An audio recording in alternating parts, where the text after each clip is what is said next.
Now I'd like to show two different ways that I could create, or I should say apply, the material to this shoe. So the first way I'm going to do it is I'm going to right click and I'm going to go to assign a new material. And in here, I'm going to choose Arnold Shader AI Standard Surface. Okay. Now it presents me with the material of the shoe over here. And the first thing I'm going to do is add the color to the shoe right here. So if I click on that checker, this pops up. I'll go to File, and then I'll go find the shoe color. So heel color. Excellent. Now, if I want to go back, I can hit this icon here, and it brings me back to this. Now I'm going to add the roughness, which is the specular. Okay, so if I go into this area here, I'll go ahead and add that file. And if I go down to heel roughness, there it is. And okay, good.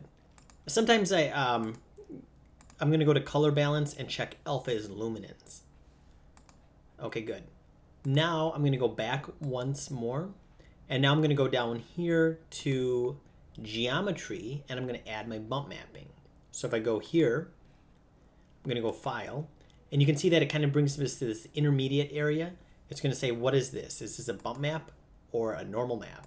I'm going to say it's a bump map. And then right here, I'm going to go click on this. And then I'm going to add the bump map. Okay, now the bump maps, I know this is a bump map because it's black and white. And then if I go back, you can see it brings me to this intermediate area. I can change the bump depth right here. Okay, so this one doesn't really need a lot of depth, just a little bit. There we go. So now I've got the shine where I want it, the color where I want it, and also the bump information where I want it. So let's say if I wanted to construct that material a different way. Well, I could do that in the Hypershade. So now I'm going to construct exactly the same material that we just created, except we'll visualize it differently. Okay, so I'm just going to create a new tab right here. And remember, the first thing I did was created a new material. So I'm going to go over here under Arnold, and I'm going to go find the AI Standard Surface. There it is. And you can see that this gives me kind of all the plugs and stuff. This is my material. And now what I can do is if I go into Maya 2D Textures, I go to File. And now I'm going to plug in this first file is going to be the color. So if I click on this, I can go find the color file. And now I could physically make that connection to base color. Then I'm going to add another file. And this file is going to be the roughness. So if I go here, I'm going to go ahead and add that. Roughness. Great. And if I bring color, you can see that it allows it to go to specular color, but that's not what I want. So I'm going to go like this. I'm going to bring the alpha, and you can see that specular roughness, that's what I want. I can see it's available. And because I chose the alpha, I'm going to click on this, and over here I'm going to say alpha is luminance. Okay, same thing that we did with the other one.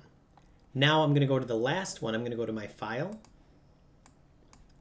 and on this, remember we needed that kind of intermediate node to tell us how big the bump is going to be.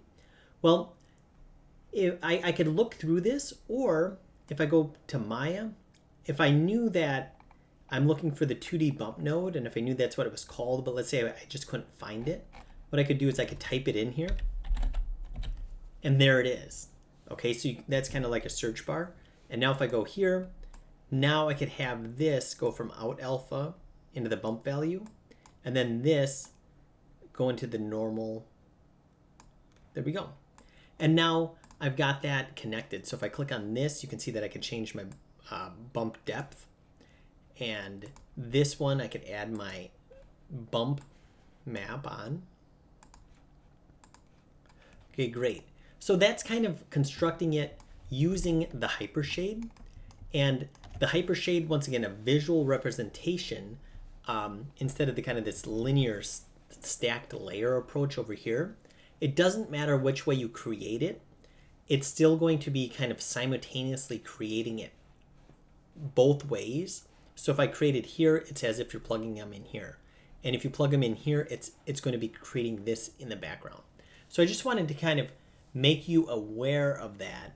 And you can see that Maya has a lot of different nodes in here. Well, let me see. I gotta get rid of this. A lot of different nodes and kind of complexities here. The other thing that I want to mention is that, yes, we can plug in these files, but you can see there's a lot of other things that we have control over. And in the next lesson, I'm going to start talking about, beyond plugging in maps and kind of these other sliders and these other channels.